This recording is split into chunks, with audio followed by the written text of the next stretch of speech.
I am Negan.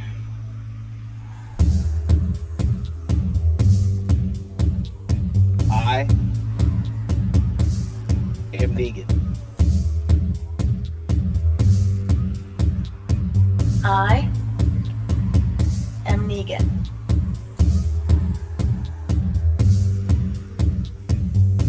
I am Negan. What's up, people? What's up? Welcome to another episode of I Am Negan, and this is for Fear the Walking Dead, Season 6, Episode 2, Welcome to the Club. Oh, wow. This was good. This was a good episode. I enjoyed it. There was a little ups and downs. I personally feel there was some inconsistencies with the story.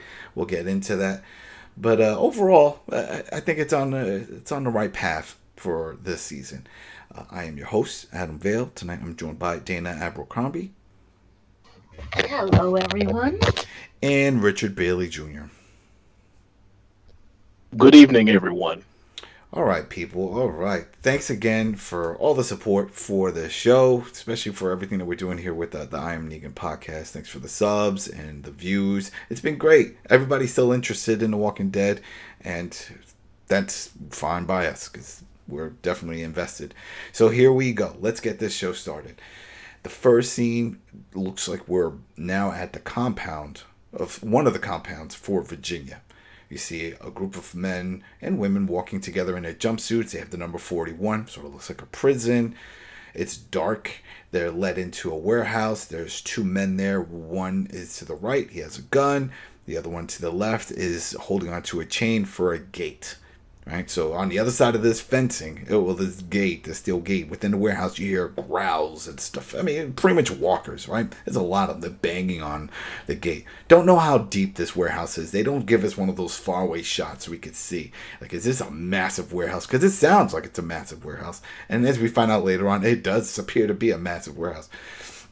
So we hear guard number 1 with the gun says, "Hey, Virginia believes in second chances. You know, so if it was up to me, just be dead. But yeah, this is your second chance." Don't really know what's going on. They have some weapons. Everyone looks scared. And the weapons are real basics, like a spear, stick, stuff like that. They don't have guns. So he tells the other guard to start raising the gate. The guy starts raising the gate. Not even 2 feet off the ground. What do you think? The chick gets stuck. All right, it's stuck. You hear all the growls. You see like hands and stuff coming from underneath. He's like, "What's going on? Lift the gate, lift the gate." He's trying to do it. He says it's stuck. One of the walkers grabs his leg, starts pulling him. He goes under. The main guard with the gun starts screaming out to one of the prisoners, "Hey, help him!" So female one comes running over. She's like, "I'm going to help," and next she gets grabbed. She's pulled under. Now you got both of these people getting pulled underneath, which at first, when we don't know, we'll find out more, and I'll get into that more of how easy it is for these people to get pulled. Why it's so easy. But at this point, I'm thinking, just kick it off. Just one hand on his ankle. Just move your leg. They don't have firm grips. They're dead. Remember that. They don't have super strength. This isn't 28 days later. This is it. It's Walking Dead. They're just dead zombies. So they start getting pulled under, and she now reaches for the guard that had the gun. So he starts shooting, and he's doing everything that he can. So he runs across to now pull to close the gate, because he's like, "All right, this is falling apart quick," and he's asking for help. And another of the prisoners, we find out his name is Sanjay, but I'll just call him Sanjay now. Sanjay, he's terrified. He's like, "I'm not doing that." He's not moving. He's just like standing there freaked out. So he doesn't help. All of a sudden, what do you know? That guard with the gun, he gets grabbed. He gets pulled under. And he's like up to his torso. And then all of a sudden, Sanjay's, "Yeah, I think I'll go help." Why? Why are you even going to bother helping at that point? You see he's already done. They're probably mauling on his legs now. So there's no point. So even if you pull him out, he's still going to turn because of all the bites. But whatever. Sanjay runs over, tries to pull him. Doesn't work. He gets pulled underneath. And then, magically, the gate slams down shut. Guy's just standing there, shocked. There you go. Boom. That was our opening scene. Then we get Fear the Walking Dead. So right there, from that scene alone, Rich, what did you think? Because you really enjoyed this episode. I'm sure this pulled you in. What did you think of this whole scene here with the prisoners? I enjoyed the episode. I'm going to say right now, and we'll get into this character later, but I was not a fan of the Sanjay character because he was very cowardly when all this went down. And one key moment within that opening scene is that you saw when the lady went under. Even she was trying to reach out for help. Yeah. Where right next to the guard. And what did the guard do? He shot her in the face. And so when obviously I didn't really care about the guard when the guard went under. I was thinking the Sanjay character was just going to hurt the guard or ensure that the guard was going to get killed, but he didn't do nothing. He just stood there and just didn't help. And I didn't want him to help. I wanted him to make that guard pay for just killing one of the prisoners, for just getting the prisoner killed a lot faster. So yeah, I mean, but I did like the way that it opened. It looked as though there was going to be a new obstacle that was going to come into play, as we discovered later. But yeah, I didn't have any issues with how it opened. I just thought, again, it really highlights when it comes to the situation with these walkers. And it's a life or death situation. It really highlights that people are willing to do whatever they can to sacrifice someone else to try and get free. But in this case, it didn't work out for anybody because the majority of people got killed in that exchange. No, yeah. It's whenever that was the other issue I had in a way, because I remember seeing at the opening scene, you see like a few of them walk into them, meaning the prisoners, but the only two they focus on during this whole scene is the woman that gets pulled under and Sanjay. But yeah, he was terrified, and that's believable. That's the type of fear that I want to see from Iris. From a World Beyond. I want to see that terrified. Come on now. You've never seen anything like this. You've never seen it. Show it in your face. Act to me.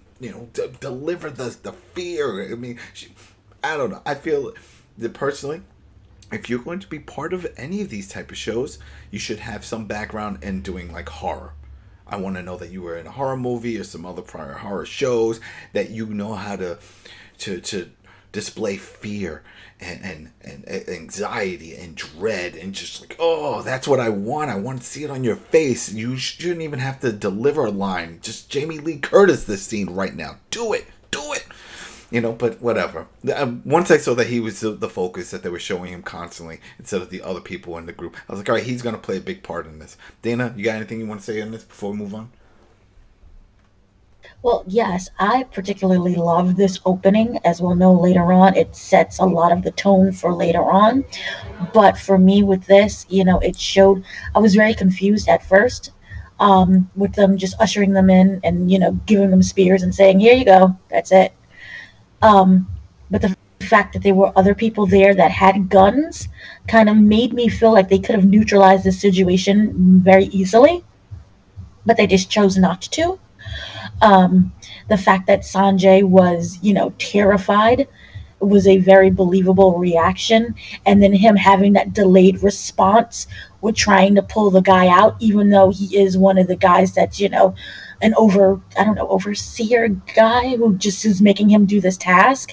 But, that shows that kind of humanity thing that he still has. And yes, you may say, why are you pulling him out? Because he's already gone. But I want to think that sometimes we do things in the moment that may not make any sense just because our adrenaline is going, and we're just trying to save somebody. And yes, it may be a lost cause, but still, you're just trying to save someone and not just stand there. Yeah.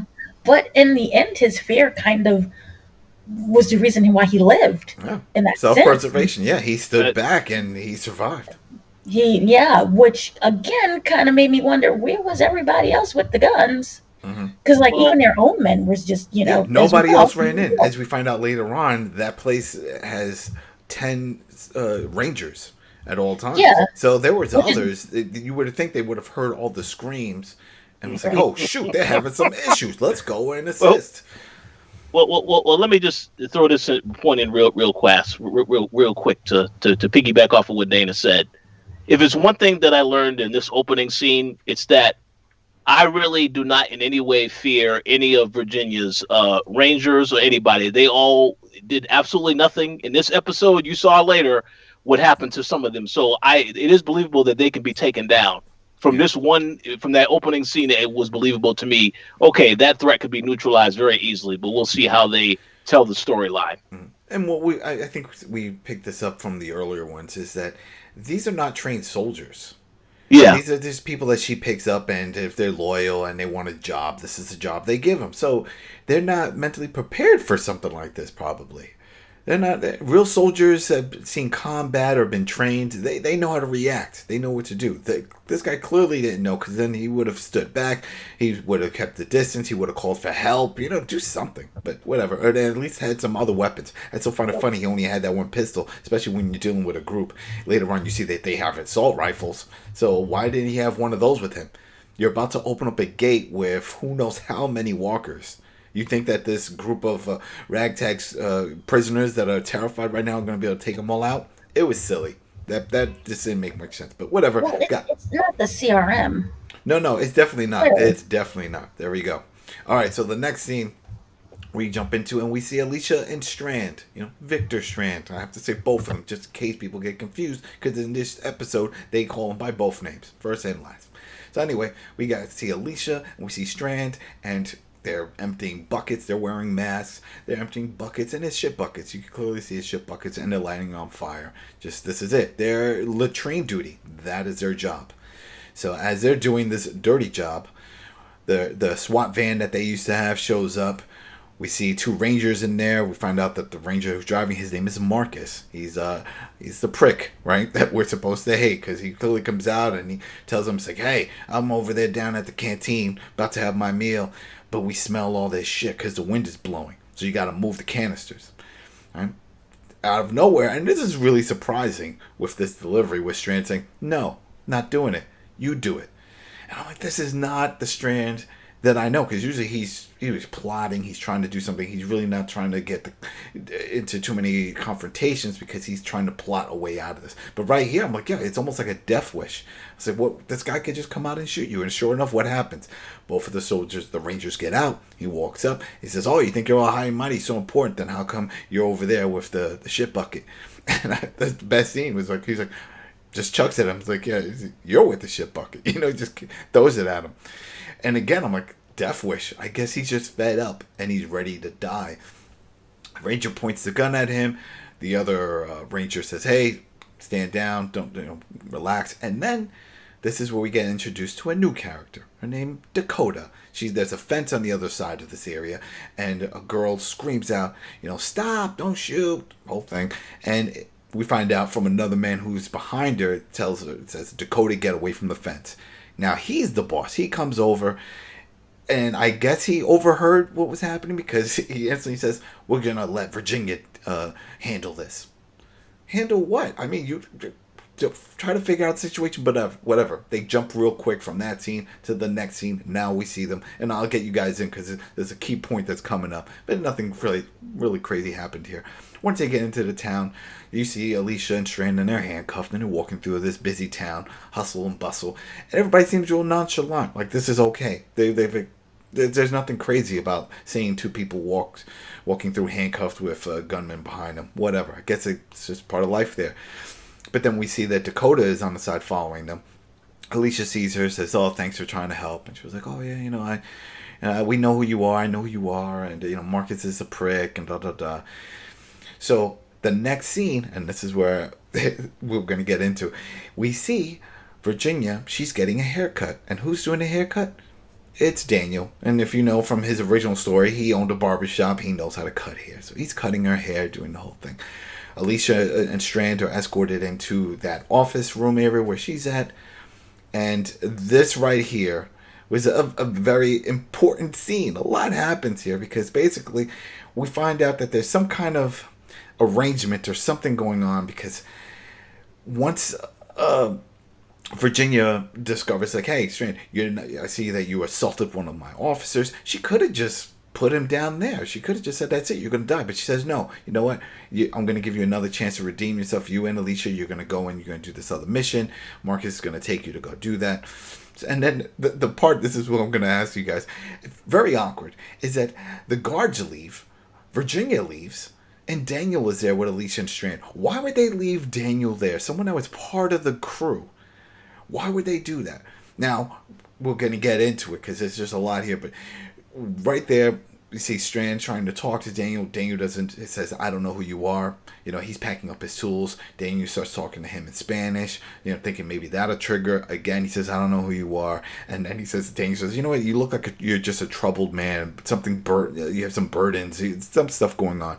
And he takes out a Saint Christopher medallion keychain, a little necklace type thing. One of those things that you would, like a rosary type thing, but St. Christopher, puts it in his hand and says, "You need it more than I do. My wife used to have one. I found this from a dead body. Good luck." And then he leaves. So right there, a lot to pack in, but this is where we get to see, for some reason, Virginia wants to keep these two alive. What the hell did they do to Daniel? He clearly has been brainwashed. She says she did something to him, because Alicia had tried talking to him and he did not want to. He said he didn't want any trouble. He didn't want to talk. She's like, yeah, he was arguing about his cat, that he wanted his cat, and so we took care of that. So they did something. So what do you guys, Dana, from this scene here, all the stuff that just happened, what did you gather? What information? Here's the thing. I really don't know. It is some form of brainwashing, maybe some form of torture. And then when you mention the cat, my mind automatically goes to they killed the cat. That's me. So I think that, clearly, as we'll see later on, I think that he's afraid of them, but he's also at the same time smart enough to work out something where he's not going to be completely overruled by them. He's going to fight. Because that's what I was thinking. Maybe it's just when she said she took care of that, maybe it was more of a fear thing that they planted. Maybe it wasn't so much of a electric shock or some medications that he's on. They'd be afraid of you. Maybe they just, like you said, but I just thought about like what you said. Maybe they just tortured him to the point that he just became very submissive. It's like, all right, I'm done. You got it out of me. I don't give a shit. You need me as a barber. I'm just a barber. That's it. I lose. What about you, Rich? Yeah, I mean, from this moment, and as we saw other interactions Daniel had in this episode, I definitely thought that there was some form of brainwashing. But as you'll get into later, I mean, that's not what the case is. I think he just was very, very careful about how he was interacting with certain characters, just to make sure to make them believe that he didn't remember anything, and just keeping everything under wraps. In terms of what happened with the cat, I'm assuming we'll find out more about that later as well. I do like Dana's theory. Perhaps the cat did not survive, but I mean, we'll see what happens. But for right now, I just think he did a very good job playing undercover and just pretending like he didn't know anybody, and so he's just going along with whatever. Spoilers in the spoiler cast. Whoa. What? Well, that's it. Yeah, you pretty much. There you go. No pun intended. You let the cat out the bag. There you go. Come on, man. All right. So the next scene we see is we see Alicia and Strand, and now they're in the SWAT van that they used to have, and they're being brought to this new location, and we find out what location that is. This is over at the warehouse. Now it's their time, but it's daylight, so they're shown off into this area, and it's like, hey, this is it. This is what you're gonna do. And same type of situation. We hear all the walkers banging on the gate. But the funny part, and I guess it was just very out of place, is to see Sanjay there, and he's scrubbing the floor. Why are you scrubbing? What do you give a shit? There's a bunch of walkers in a dirty warehouse. Who's walking in and saying, damn, it smells bad here? Yeah, I'm sure it does. There's a bunch of walkers on the other side. I just don't get that, but whatever. They're standing there, like, what do you want us to do? And what's going on in there? And Marcus, who's one of us escorting them, tells them that they have to clear all the walkers out. He says, why? What's in there? He's like, the future. Virginia says the future is in there. We need that. And he even sort of hints at what happens, which also threw me off with this when he says, if you can do this task, then you will be part of the future. Right? And that was an interesting little back and forth with that, because I'm like, why would you say that to whatever? And then at that moment you see some guy just running down the street or the little open area near the warehouse, and he gets shot dead.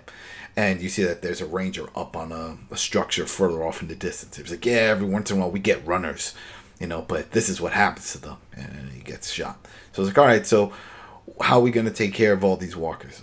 All right, we got supplies coming.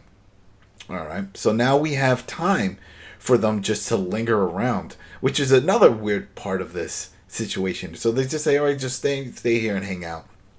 Then at this point, we see some familiar faces show up. Janice, who is part of the crew, she shows up and was like, "Oh, what are you doing here?" It's like, "Oh, well, I did some bad things, it didn't work out." It's like, "Oh, okay." And then we see Charlie show up. In fact, I think I flipped that the wrong way. Charlie had first showed up, and same thing. It's like, "Oh, what are you doing here?" "Oh, I tried to escape twice." So this is where they put the people that are breaking the rules, which goes back to what the original, the first scene, and what the soldier said. It's like, this is second chance, right? And this is what Virginia does. She gives them a second chance.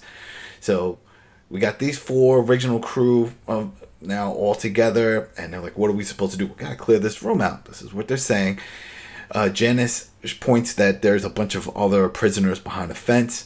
Strand instantly says he's got a plan. He said, we're going to take out all these guards. He's like, how many of those people are there loyal? Can we do this?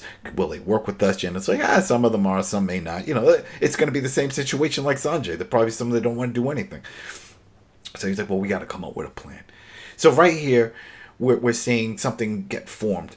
All right, so Rich, what did you gather from all this? Like, did all this work out for you just when it comes to the structure and how they were building up this tension of like, all right, now they're getting ready to do the job that we saw from the first part? Oh yeah, well, I personally think everything worked out exactly how I would imagine it would. We obviously needed to also find out what was happening with other characters such as Janice. We had to figure out what was going on with her and Charlie as well. So it was good that they brought them back. Now we see that those members are all together in this part, because remember they were split off. We still don't know where John and everyone else are. But all right, keep going. Exactly. Yeah, we had to see where they was going to end up. To go to your earlier comment about why Sanjay was cleaning that part of the warehouse, I think that is believable because, again, these people are prisoners, and I'm pretty sure that the guards have them doing all types of menial tasks that they wouldn't do otherwise, such as cleaning the area where, again, they would have to go about this test. So I think that is believable. But how everything came together with them having to formulate a plan, it makes sense. And then the whole thing about them being in the warehouse and not in them just leaving them casually in there, it was already established that if they was to run, the guards would shoot. So they couldn't go nowhere. They had to stay in that area to figure out what are we going to do to try to get past this obstacle. Yeah. So I think everything was believable as far as this scene is concerned, and how it all came together. And what about, because I wasn't going to bring it up, but I was like, might as well, because this is one of the silly moments, I guess, for me, that when Sanjay looks over and he's like, oh, what are you doing here? Strand was talking, he was like, how did you end up here? And he's like, oh, well, I was part of the first group and I saw what happened here when they all got killed, but I know about you. We all respect you for standing up to Marcus. How does he know? How does he know that's that? That's a very good question. I don't know that. So, hey, maybe it was by word of mouth. I guess it had to be by word of mouth. I don't know otherwise. Yeah, you know what I mean? Because it was like, unless it's Dakota spreading all of it, because who was there? We had Dakota at that scene. We had the passenger of the Ranger, who's also a Ranger. We had Marcus, and then we had a boss. So who would spread that? Whatever. It's just something that triggered in my head. Dana, what did you think of this scene? Again, pretty interesting scene. It kind of wasn't exactly unique in the sense that, when you get a bunch of different people coming in, you kind of do feel like there was going to be some type of tag team action going on later on. But it was nice to kind of see everyone kind of reunite in a weird way. And also going back to another thing, when he was talking about Sanjay and why he was cleaning the floor with the zombie gut stuff, he is still like, as Richard said, he's a prisoner. And there was the other guy who got shot for just running, and it was just one man. So what exactly is one man going to do against this entire, what seems to be like a encampment of army people? So to me, that scene made sense again. And he just really just wanted to stay alive. So he was just cleaning up that zombie guts. Yeah. Well, they even told him too. They were like, how did you survive? He's like, I stood back. That's it. I didn't help. I could have helped, but I didn't. So we see at this point, they pan off, and it's now just Alicia and Strand says he has a plan. He's like, this is it. He's like, there's more of us. I'm going to let these walkers out, and we have the rest of the group, and we're just going to take over. We already know that there's only 9 Rangers here. We can do this. And she's just standoffish with the whole thing. She's like, nah, I don't think this is a good plan. You're putting everyone's life at risk. And they're going back and forth on this situation. And then the Rangers announce, hey, we got your supplies. And it's like, okay. So they go over to get their supplies. And it's the same thing that we saw at the beginning. It's just spears. There's nothing crazy. It's like, how are we supposed to handle all these walkers with them? Like, well, figure it out. That sounds silly. Because honestly, they should know that there's no way to do it. And they even said there was at one point where where Strand told Marcus, like, you have the SWAT vehicle, just to use the guns and mow it down. I was like, no. Virginia doesn't want to damage what's inside. She doesn't want to take that chance. So this is how you have to do it. No guns. You got to use these spears. So they're grabbing it and they're laughing. Like, not laughing, but just like, can't believe that this is what they have to use. And then all of a sudden we see there's a stowaway on this supply truck. And it's Dakota. So Dakota, for some reason, wants to be part of this crew. She's tired of living this life. She wants to be part of the crew. She wants to be involved. She wants to help them. And she has a secret. And the big secret is that she is Virginia's sister. Dun, dun, dun. Oh, man. Family Feud. Here we go. You know, so you got the Dakota, and she wants to be part of this. She wants to help them escape. I don't know if I missed it. Did she say she wants to leave with them? Or does she just want to help them? She wants to leave. She doesn't want to be there. She does. And let me just say this real fast before you continue onward. Something about this dynamic of Dakota and Virginia, it very much reminds me of Lydia and Alpha, in the fact that they also were relatives, but it makes me question. Yeah, exactly, with mother and daughter. But it makes me question, whether or not Dakota is someone that can be trusted, because I feel while she does want to get away from her sister, the question is going to be, if they were to kill Virginia or attempt to kill her, how would she feel about that? I don't think she wants to see her sister get killed, but it is eventually going to come to that, because both sides are going to go against each other at some point. So I'm curious to see what happens with that character moving forward, but it feels to me like that character, if she feels that her sister is going to get killed, then she might be a little hesitant to want to go through with any plan that they have. Yeah. Well, speaking of plan, right, Alicia starts questioning her loyalty. It's like, oh, why do you want to help? Even Strand was like, why do you want to help us? And she was like, oh, I'm involved. I hear everything. And I even overheard to Strand your deal that you made with Virginia. Alicia's like, what deal? And then this is where we get, traditional Strand making these side deals, doing some shadiness. And he still doesn't want to say, he's like, and then Alicia walks off, so he walks over after her, and pretty much we all tried to figure out what kind of deal. I think what it was is that he made a deal of some sort, but the agreement was so he can keep Alicia alongside him, because he gives this whole speech about how he needs Alicia to be with him so he can remember who he used to be. And he feels that if he loses her, because they were all split up, then he's going to forget that part of himself, and he just couldn't do it. So this is why he had to make this type of deal. I don't know. We talked about what was that he offered her then, Virginia, in return. Not sure. All right, maybe you guys can leave in the comments if you figured that part out. But for some reason, we just couldn't figure it out at there. So the next scene, we have Janice. We have, Dakota's off hiding somewhere. That's the other thing. She wound up hiding off. But we have Janice. We have Alicia. We have Strand. We have Charlie. Sanjay, and then of course the rest of the prisoners that were behind the gate. And they're now getting ready to open up this gate, and they come up with a plan. I think it was Janice or Alicia that said that she used to do some cattle herding or something like that, and she figured out, hey, if we do this narrow path, if we create this path, once we open the gate, we could funnel them through, and then with the spears just start plucking them off, and then the remaining prisoners can then drag the bodies away for the side to clear for the next batch. Makes perfect sense. The thing is, you have to be quick with it, and you got to keep steady. All right, or else you're going to get overwhelmed. And again, they don't know how many walkers are in there. But whatever, this is the task. So we do see that there are some Rangers, but the Rangers, no one wants to help. No one wants to get close to them because of what happened to the other two from the prior night. So it's just all these, they're just the prisoners, just trying to figure out a plan of how to do this.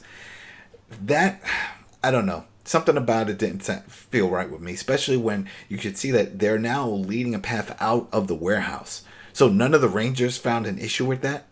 Where it was like, wait, you're creating this whole funnel gate that's pretty much pointing them out of the warehouse. And they had the bars and stuff, sort of like cattle bars.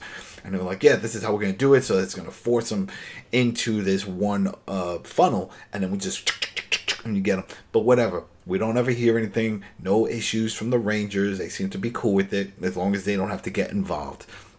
So it's back to Sanjay now. Sanjay, your job. Lift up the gate. Let's do this. He does it. He opens up the gate. They start funneling through. Everybody is doing their part. They have their little spears. They're doing instant kill shots. One to the head. It's working.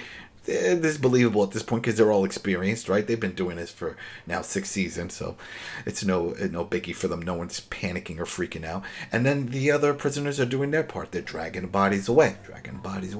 Well, of course something's going to go wrong here, and some of the bodies start getting sticky. Well, they're all stuck, but they start sticking to each other, start falling, and then other walkers start falling on top of them, and then it starts piling up, and then they start banging against the gate. So then they tell Sanjay to go and close the gate. He's gone, so no one knows where the hell he is, and now they're all banging against the gate. They try to close the gate, the one opening for the funnel. While they're trying to do that, Charlie gets grabbed, or she gets stuck. One or the other. You see her, I think it was her hair or something got stuck to one of the walkers. So then she falls back, and as Alicia's trying to get her out, while the others are trying to hold the gates to keep this from collapsing, we see that, was it a spear or a shot that Dakota did to the walker? Rich, do you remember? It was a spear. It was a spear. It was a spear shot. So she from the outside. Yeah, all right. So that's what it was, a spear. She spears the walker in the head. That gives time for Alicia to pull Charlie out. They thank her. She's like, "Oh yeah, I was here." She's very nonchalant. I didn't like her acting in this scene. That again pisses me. I don't know. There's something about it that I feel you should always have some urgency whenever dealing with large herds of walkers.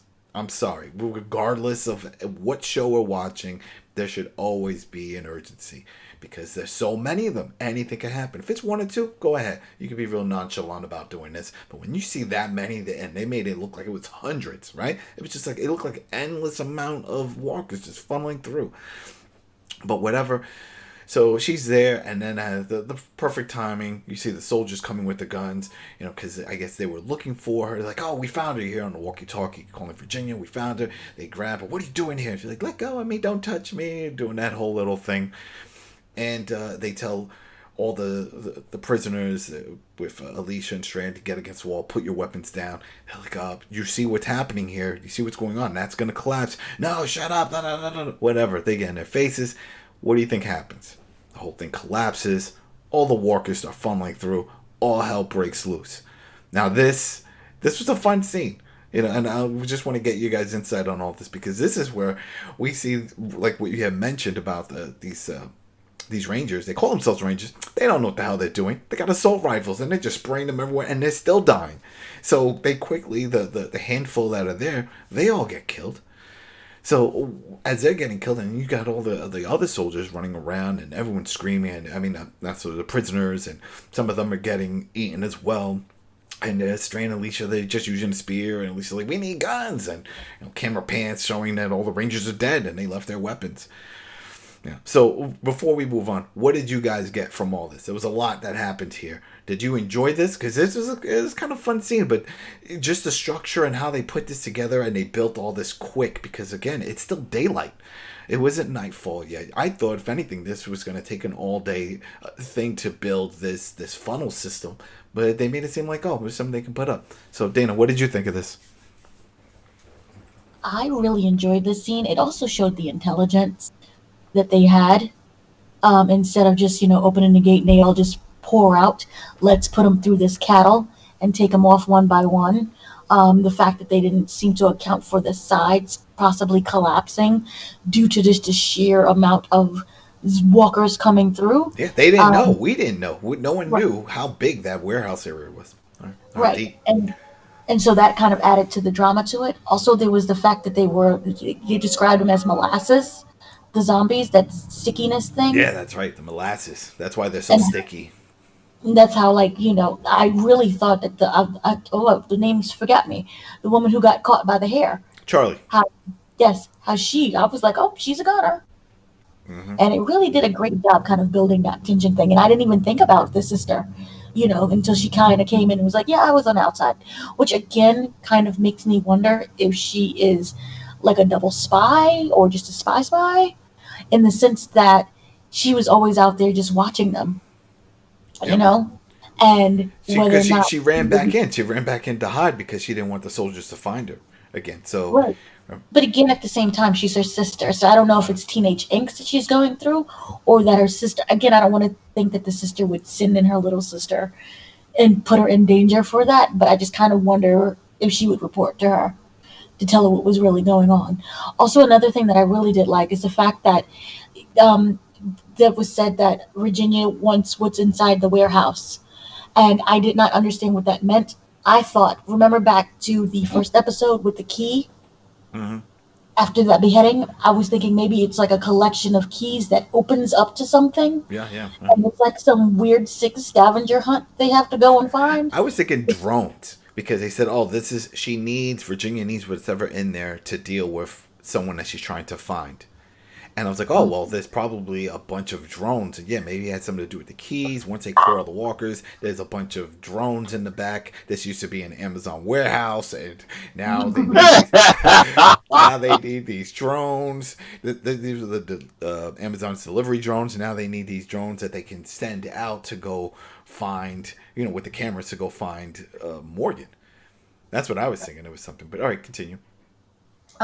Yes, I wasn't thinking of drones. I was just thinking of like the key. Oh, okay. Maybe, one of the zombies or something was wearing a key.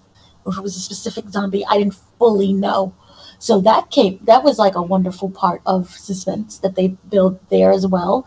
It was a lot of questions that I just didn't have the answers to until as the show, progressed. What I really did appreciate is that they did answer a lot of questions without having you wait until like the end of the season. Mm-hmm.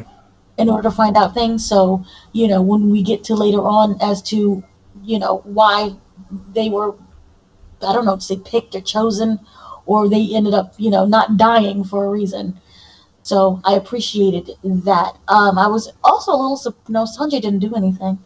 I don't know. Yeah. We'll get to Sanjay. We'll get to Sanjay, but I don't really know why he keeps like teaming with people if he's not going to do anything. He was just, but like Rich had said, he's a prisoner. He just had no choice but to be there. I'm sure if they would have said, "Hey, do you want to continue this job or do you want to do something else? Like, do you want to do laundry duties?" He probably would have taken that. Yeah, I mean, it was just weird overall with that, Sanjay. Yeah. Rich? Yeah, so just real quick, it was a great scene, but I want you to get to what happens next because I have something to say about that. All right, we'll get into that. So the next scene is they grab the guns, but they don't start spraying instantly. They grab the guns because the idea is like, well, there's just too many of these walkers. They can't just blind fire. So they're like, we got to funnel them through again. So they go running. Strand and Alicia go running off back to their SWAT truck, and once they get in, who do they see? Your boy there, Sanjay. He's freaking out. He's like, I can't go back out there. I can't do this. It was like, all right, well, we need to. Actually, it wasn't the SWAT truck. It was a trailer. It was just a trailer. Oh, my bad. It was all right. So it was just a trailer. So that's where they found him. I guess I thought that because of what happens after when Strand says, all right, well, he has a plan. He wants to lure them all into that vicinity so that way they can start hosing these guys down with the guns, the walkers. So he starts pressing on the horn of the vehicle, and I think that's why I thought it was him. So anyway, so he starts pressing on the horns, and he tells Sanjay, well, at least look outside. Are they coming? He says, no, they're not coming. And he was like, oh, what the hell? Thinking in his mind, this always works, right? We make the noise. He says, no, they're not going to give up the chance of fresh meat for the horn. So that's why they're still going after the other prisoners. So he's like, all right. So then there was a big question mark in my mind, and maybe this was the plan all along. So remember, in this vehicle, we have Sanjay, Alicia, and Strand. Strand pressing on the horn, Alicia sitting there, and Sanjay. So Strand says, all right, I'm going to go out. So he runs out. He tells Sanjay, scaredy cat Sanjay, to stay back. So he stands out there. The next thing we see is Strand just standing out there looking at them, like screaming. And then Sanjay comes out. Why would Sanjay come out? He is so scared, right, that he wouldn't help. And then even now, when Strand tells him, hey, you know what? Go ahead, be a scaredy cat. Just stay here. He then decides to jump out. That just confused me at that scene. But we see why after. But he comes out and he's like, oh, man, this is crazy. And they're going into the whole thing. And Strand's like, man, I should have went with my original plan. My plan, I was just going to kill all the guards. And he's like, why didn't you do that? That would have been great. Yeah, why didn't you do that?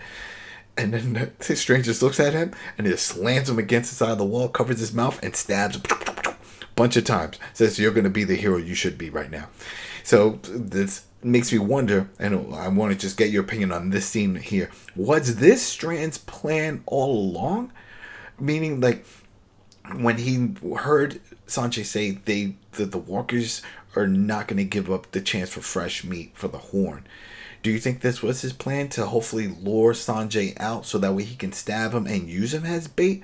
Or do you think it was just an opportune moment and that just the light bulb went off in his head like, I'm outside. Alicia is inside. She doesn't see what I'm about to do because I'm on the side of the vehicle and I can just do this real quick. So what do you think, Rich? You think Strand, this was the plan all along? I think once the fresh meat comment was said, that pretty much planted the seed that I think he decided at that moment he was going to have to try and figure out something else. In terms of the Sanjay character, when we go back to when he first had his conversation with Victor, when they were both in the warehouse, he made the comment of, I wish I had the guts to stand up to these guys. Mm-hmm. And literally, that was what this guy did.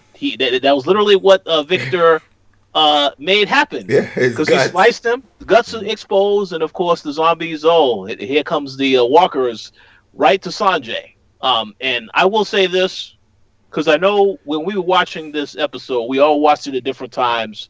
We had our little comments in the side chat, and I know Dana said some pretty bad stuff about Victor, which I'm gonna let her get to. But I just want to say this before you go to her: the Sanjay character was a coward. Yes, he was a prisoner.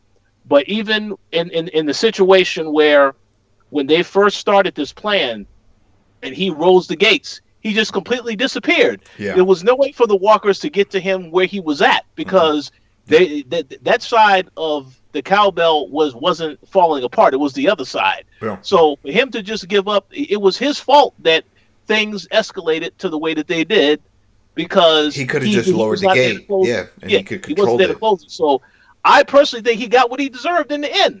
And the thing is, he did go down as a hero in the eyes of the others because they were surprised to see him, on the ground being eaten. They were surprised, like, oh, and then, Victor had that little sly line. Yes, he sacrificed himself. It's what he wanted.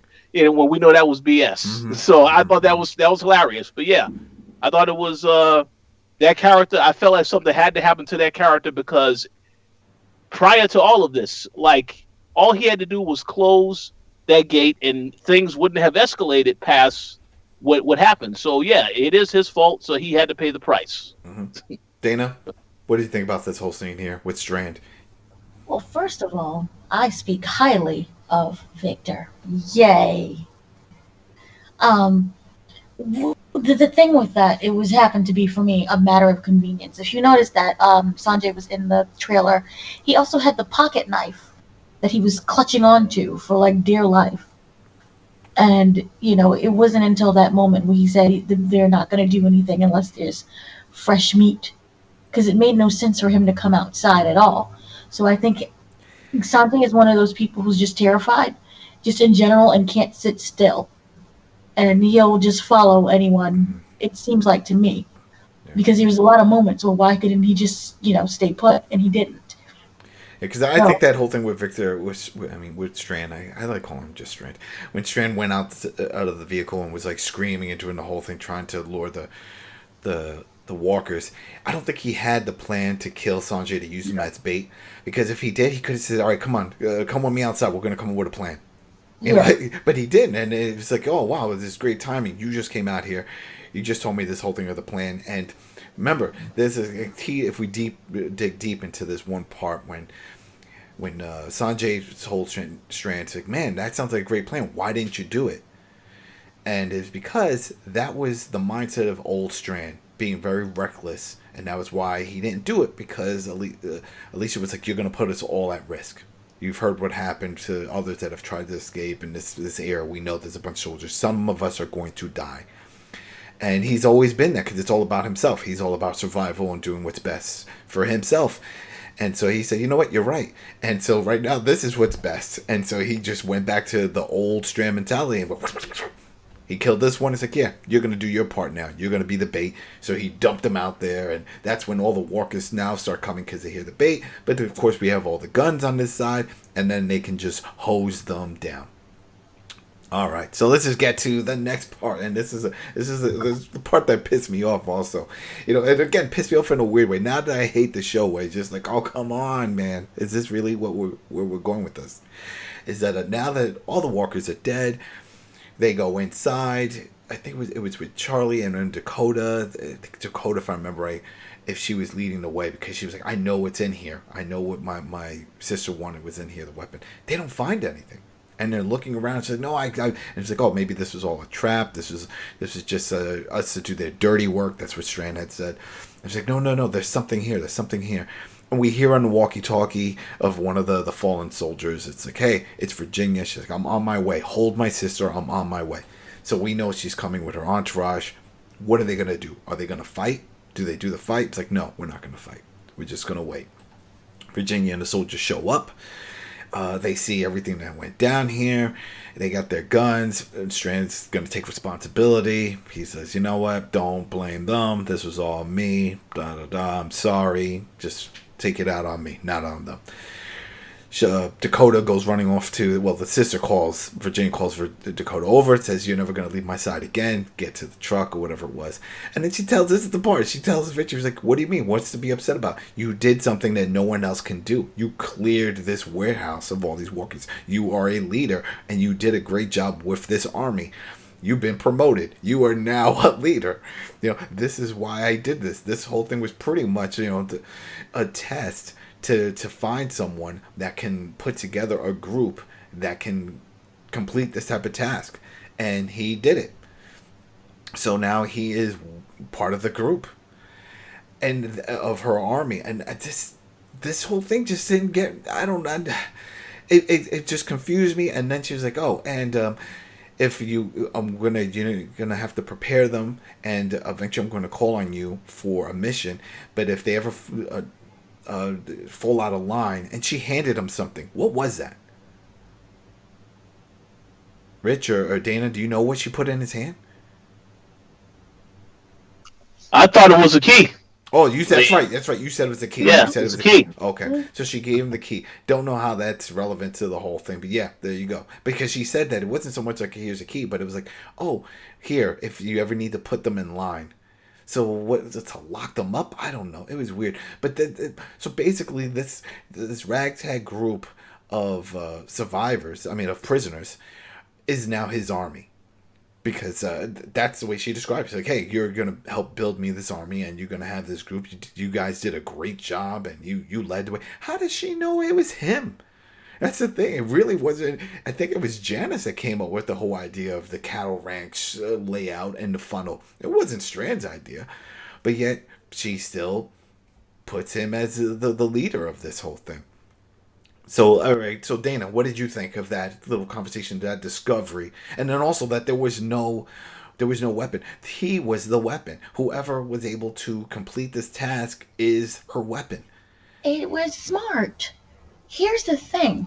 They had intelligence in order to make that cattle device thing.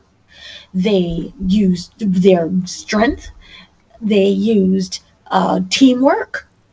So to me, I thought it was an excellent way to find out who a leader of a group would be, even though it was technically Janice's idea. But overall, I thought it worked great. And, they didn't know exactly what they was trying to survive for in the sense of what was the task at hand, but they still accomplished it anyway. So they work very well under pressure, and they got rid of the weaker one because he's useless. For me, overall, it worked. I don't exactly know what the key means or if it symbolizes something. I do feel that it connects to, remember when we saw in the first episode with the bounty hunter and the key, it connects to that. I don't know what, maybe it's symbolic. Unlock your inner leadership. No clue. Who knows? But this, it still means because everyone is a bunch of prisoners.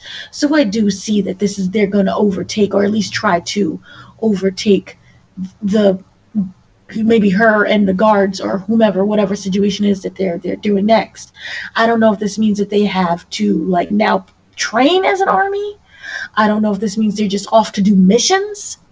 There was a lot of questions. One of the other questions is, so Virginia doesn't have a second in command? Because that's one thing we never see. We never see that. They have like someone, pretty much someone to be like the military leader. The rest of the armies.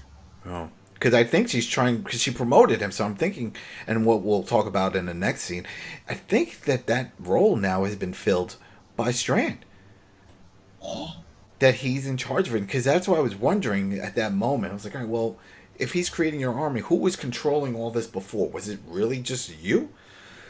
Meaning Virginia? She was the only person? She had nobody as the second in command to say, hey, go get those troops ready. I mean, we had, in Walking Dead proper, we had Alpha and Beta. Beta was the second in command, running all of that. It was weird. But, Rich, anything you want to say about this scene? And the big reveal that he was the weapon? So first and foremost, let me just say this. In regards to the comment about the key, I think we all need to remember, and I'm sure that the people who are listening to this podcast will say the same thing, they are not going to reveal every single thing in one episode. Oh, yeah, I mean, the whole point, that key plays a bigger part in what's going to happen later in the season, so we'll have to wait and see what that story is about. So I didn't really, I don't have a lot to say about that because it's a developing thing with that. As for how everything played out with this scene, I thought everything worked out perfectly. I mean, the entire episode, it was essentially about Victor Strand and the Victor Strand from before versus the one now. And anyone that has watched this show before knows that this is a character that is always out to protect himself and will do whatever he needs to do to protect himself. So my whole thing is that when they went through that test, and the test was to just basically get him to become a leader for Virginia, I thought that was perfect, because I'm pretty sure that was not a deal that he was intent on doing. We already saw from the beginning of this episode, he wanted to do whatever he could to escape. And he definitely wanted Alicia to be there because she was a reminder of how he used to be. Mm-hmm. So that's fine, which is why it was very ironic how when it came to the very end, and once they were able to get past the test, he was the one that was essentially promoted to another position. Whereas Morgan is a character that Virginia despises because he is a reminder of the past, and also a reminder that they do have the strength to rebel against anyone that they feel is putting them down. This is why she wants Morgan eliminated as a threat. And yet, to start the future over again, taking the people that was a part of his team and making them a part of her future is what the whole plan is with all of this. Yeah. So I think they said that they saw the tapes. That was another key moment when Alicia talked to Dakota and was like, how do you know? It's like, I watched the tapes. We've all watched the tapes.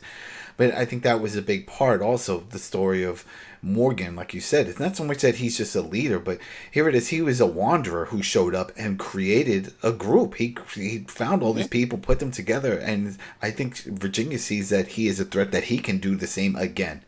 And that's the last thing that she wants to worry about, that he then finds a bunch of people, makes another group, and then sends that group after her. But I guess it's all right the way they did that whole thing. So the next scene, so now it's at night, so I guess they cleared things up, whatever they were doing, but then we find out that they're going separate ways. It's another little disbursement happening here. And Janice tells Alicia, well, I'm not going wherever you're going because I just got reassigned to laundry duty. Of course, that makes perfect sense. Everybody's dirty. Somebody has to clean off the molasses, right? So she is laundry duty. So there goes that. Goodbye. And then we see Strand come out. And Strand is all cleaned up. And he's got a badge. Right? You see that? He's got like a badge. He is now, part of the crew. So he walks over to Alicia. And this is where it's a pretty impactful scene. Because he tells her, it's like, hey, remember what I said before about how you remind me of the past and the type of person you used to be? Well, I don't want that anymore. And I have reassigned you. So not only is he in charge of the army and he's now part of her crew, he is in charge of reassignment. He has a new role. And he says, I sent you somewhere else. We don't find out in this episode where she's going. But he just says, hey, you've been reassigned. And I'm sorry. He gets real emotional about the whole thing. Pretty much saying, I'm going to forget the person I used to be. And by doing that, I need you out of the picture. Which is kind of ironic because he is acting exactly like how he used to be. This is the dark Strand that we first were introduced to in the earlier seasons. So I didn't understand that part because I'm like, you're still doing it. But then he gives Alicia the medallion, the St. Christopher medallion that Daniel had given him. So he says, here, take this. And she looks at it and she's like, oh man, what's going on? The whole thing. And then he walks off as they do this nice track shot where you could see her off in the distance and he's walking. He's crying. This is very hard for him. And this part in particular, because I thought this would be the part where he says, hey, I have a plan. I'm going to destroy this place from the inside. This was his greater plan. But he doesn't mention that. And the fact he gets all emotional tells me maybe that's not the plan. Maybe he really is turning toward the dark side and say, you know what, I'm just going to be this guy. Whatever she wants me to do. It still baffles me that he hasn't figured out that when she says, I need your army to be on standby to do a mission to go find somebody, he still doesn't figure out, oh, wait a minute, this is talking about Morgan. Maybe because he thinks Morgan's dead. But then again, they didn't see what happened to Morgan. They were already in their vehicles being sent away when Virginia shot Morgan. And there's no mention of Morgan here, too. And I think that was by design because they wanted for the big reveal at the end. But not one person in this group gives two shits about what happened to Morgan. No one said, hey, have you heard of Morgan? Do you think they brought him in? Because they don't know. Virginia didn't tell them that she killed him, right? No, she never said that. Right? But she said in that last episode that if they think that he's dead, then they can change. Yeah, that's what I'm saying. That's what I'm saying. But we don't ever hear that moment where... Yeah, we don't hear that. Yeah, that she says, hey, he's dead. I just want to make a quick comment, and then I'm going to let you continue. In regards to that scene, I do have one criticism. As I said earlier on this show, we saw that, Virginia's army or the Ragtag Rangers, they are not equipped to handle any of these real tough situations. So as I said, I don't see them as a threat. This is why I find it hard to believe that Victor would continue to go along with this plan of working with her because, it's pretty obvious if they can take out that obstacle with the group that they have, I would think as a viewer watching the show, they can definitely take down Virginia. But what the issue is that I have from a storyline standpoint, I would love to know why is he willing to work with her? If it was something where, they revealed, well, we need her alive because we need to find out where the rest of our people are located at because she knows that information. Mm-hmm. If that was established as that's the reason why he's willing to work with her, that would make 100% sense. But they never ever alluded to any of that, never said any of that, and then it's just like, well, yes, now I must forget about you, because the past is dead. Because that's exactly what Jenny wants everybody to do, to forget about the past and focus on the future. That's a problem. That is a problem. And now that I think about it, it's like early in that scene, once we see that all the Rangers have been killed by the walkers, and that's when they grabbed the guns. They had all the guns. We already knew that there was only 9 Rangers at that location. Mm-hmm. If they're all dead and you have the weapons and Virginia's on her way with her entourage, you still have 9 guns from those 9 fallen. Stand your ground. Hose down those vehicles as they approach. This is it. They could have done it, but then they decide not to at that moment. But you know why they didn't do that? Because then that would be the end of the season. We can't. Morgan and company. We're not going to have our final Morgan shows up showdown as a with cowboy. He's like, I'm ready to help. He's like, yo, we don't need it, man. We did it. I did everything. Look, we got this whole thing. You got the top floor. We set up an apartment for you. No, this is our new compound. This is where we live now. Everything is cool. Everything is yeah. cool. They pretty much have to stretch it out because I guess they want to tell us on a week by week basis, this is what's happening to these characters, so on and so forth, and then eventually you bring them together, and then I guess once they are aligned with Morgan, then they have all the power in the world to stop Virginia. I guess that's what they are telling us. But I agree that it would have been good to establish that why is this guy willing to work with her, because it would give more meaning as to why he just takes on the new role and there's no resistance at all. That would have been better because I look at Virginia. This is not a character that has a ton of power. They will make you believe that she has a ton of power, but again, the people around her are not. They can't get the job done. That's what I saw in this episode. So it's reason to doubt it. And during the same part, just so people know, like, hey, wait, you're missing a key part. No, we didn't miss it. Didn't want to skim over. I just want to just jump into this part. But we do see Daniel again with Charlie. And Daniel is giving Charlie a haircut to cut off some of the parts of the hair that has all that molasses on it. And again, she's talking. It's, hey, Daniel, don't you remember me? Don't you remember everything back what we did? And it's like, he's like, no, I don't know you. Were you friends with my daughter? And she was like, oh no. But then she sees a ukulele there, so she picks it up. She starts playing. It's all right. And because she was like, hey, remember you taught me this. And no, nothing's triggering. He knows the song, but he doesn't. And that's the other thing that sort of confuses me with all this, because he had talked about before he remembered his wife wearing that St. Christopher type medallion. He just mentioned his daughter here. He does know how to cut hair. So he still knows key things in his life. How do you not remember these parts?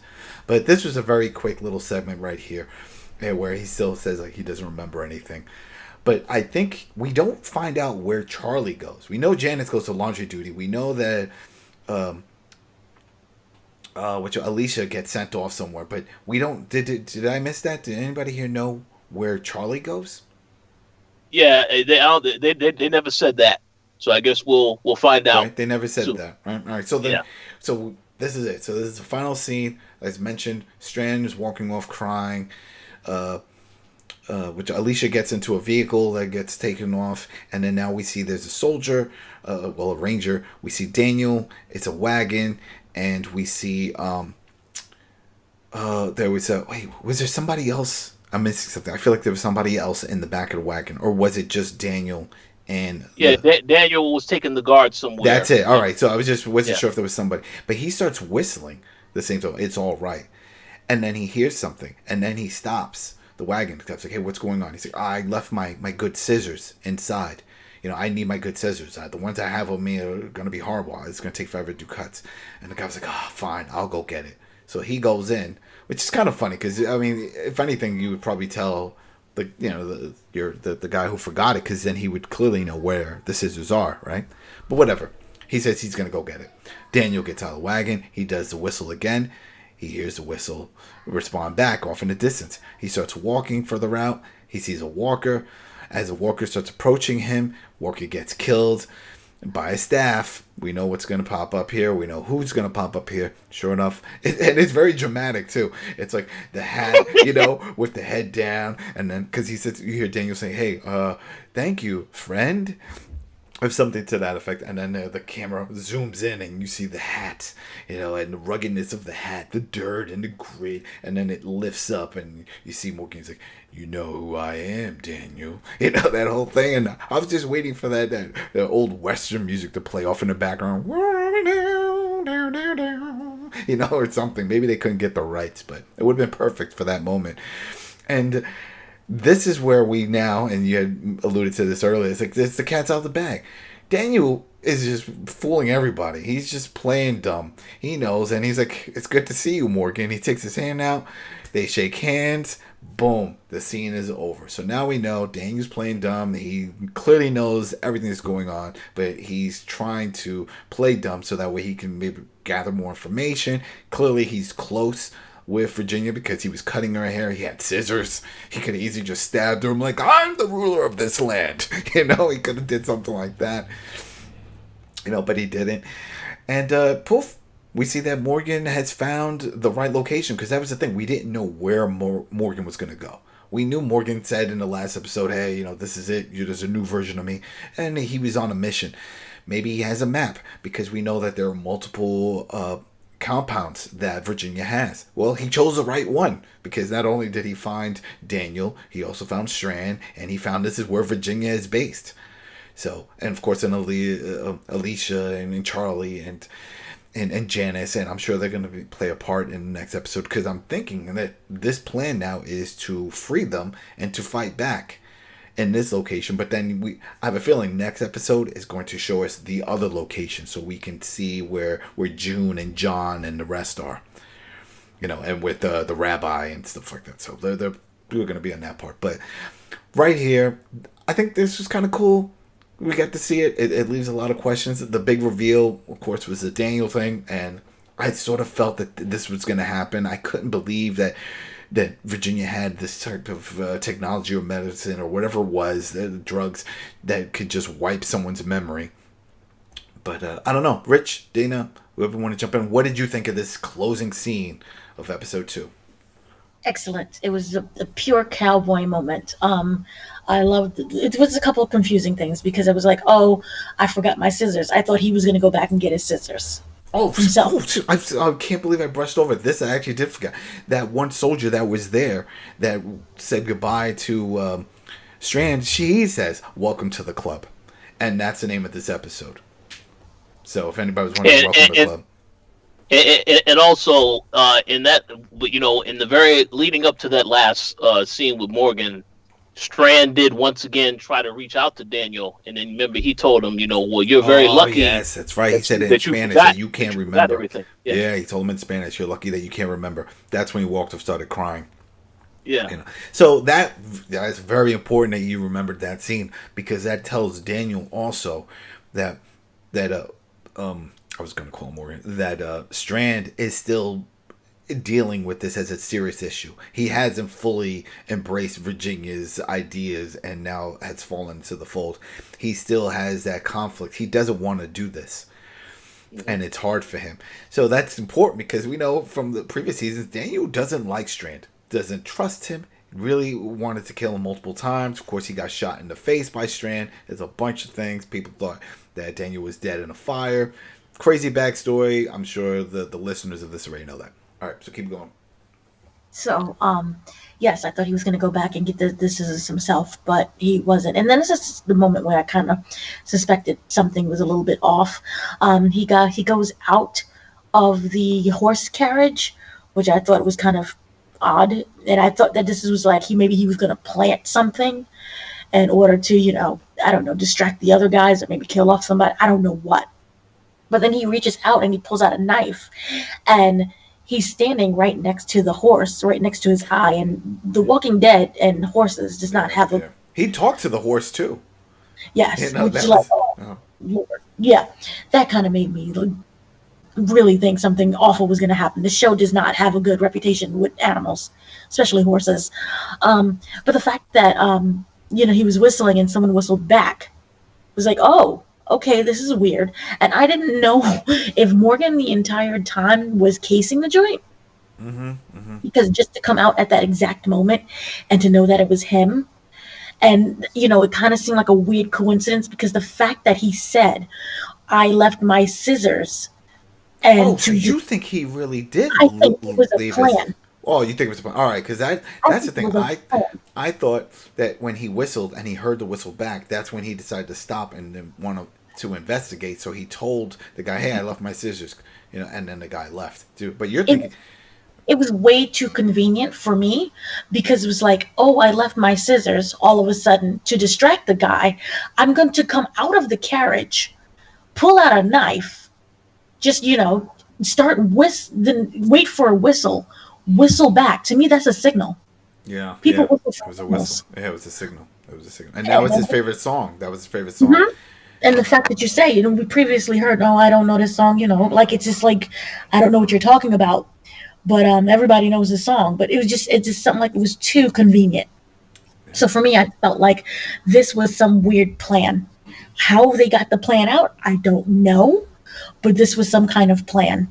And the fact that then the walker came, and then you saw like the Mm-hmm. and he kills him. That was great as well, because it carried over to that cowboy scene that we got in the first episode. Yeah, yeah, yeah. And like he's just like this lone ranger who's coming back for justice. So it really worked. I don't know though if now they're going to pair up and leave, or if he's gonna just tell him something and they'll have like a quick meetup while the guy is looking for the guy's scissors. Yeah. So Because now I think about it, I was like, it definitely wasn't a setup plan.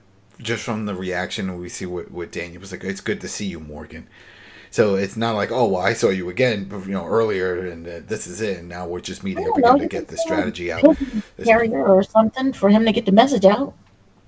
I don't know. That's the thing. I just don't know how they communicate. To me, it's like they communicated before, whether it's through secret message or I don't know what. Yeah, but they could show a little flashback later on in the next episode that maybe he was whistling and he heard the whistle, and that's when he looked off in the distance and saw that Morgan was in the vicinity. I was like, oh, okay, so that's going to be their code, the whistle. Who knows? I don't know. But Rich, what did you think of this? Did you understand? Did you think there was a plan already in place, or it was just coincidence? I mean, I would have to rewatch it again to really analyze. All my only key takeaway is, Morgan is now there, so let's see what happens now moving forward. And we know that Daniel has been playing all this time, so yeah, this is great. I did, however, want to make one comment and say next week's episode is actually about Al and Dwight, so we may not come back to that right away in the next episode. It may be a little while before we get back to what's happening with Morgan. Yeah. Well, that's the thing. We'll see where Dwight is, and with Al, they're probably at that other group with everyone else. Yeah. Oh, man. All right. So this is it. This was our review of Fear the Walking Dead Season 6, Episode 2, Welcome to the Club. I enjoyed it. I think it was fun. It had a lot going on. There was a lot of action, a lot of craziness, a lot of walkers. Right? And so... yeah, so thanks again for listening and subscribing. Thanks for checking us out over at the Koalition with a K, koalition.com, or checking us out on the YouTube. If you're doing that, leave comments. We're also on iTunes and Spotify. Just do a search of I Am Negan. And if you don't know, we're covering everything. We're covering all of Fear Walking Dead, World Beyond, the Walking Dead proper when that returns, and then eventually the Daryl and Carol spinoff. So again, thanks everyone, and we will see you for the next episode, which will be World Beyond Episode 4, right? That's it? Yep. Episode 4. Yeah, wow, it's moving along. All right, everybody, peace.